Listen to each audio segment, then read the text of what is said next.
Hi there, I'm Pastor and author Robert B. Scott of freedomchurchofgod.com. I'm here with my colleague Charlie West, and I want to talk about grace makes the law glorious.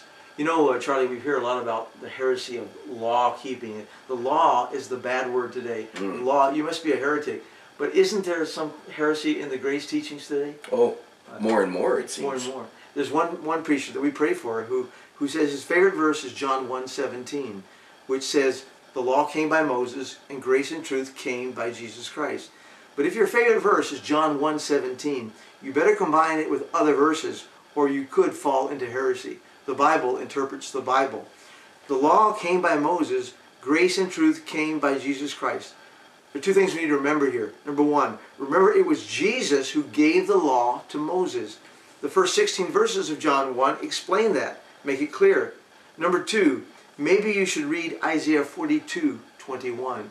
There's a lot of truth in that verse. It's a prophecy of what Jesus would do. He said he would make the law great and glorious. He would make the law, not grace, the law great and glorious. So how did he do that? Two ways. Number one, Matthew 5:6 and 7. In those verses, the Sermon on the Mount, Jesus expands the law. He makes it more glorious. Instead of saying, don't kill, he says, don't even hate your brother.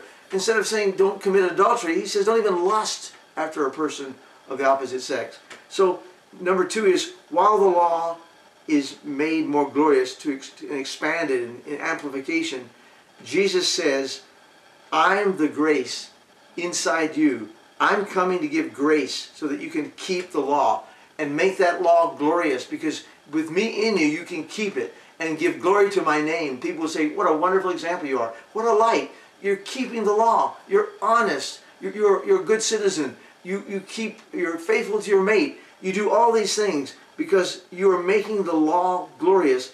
Jesus said the law is glorious. That's what he said. He'll make the law glorious. So the law is glorious, and yes, grace is glorious because grace is Jesus. So both of them are glorious.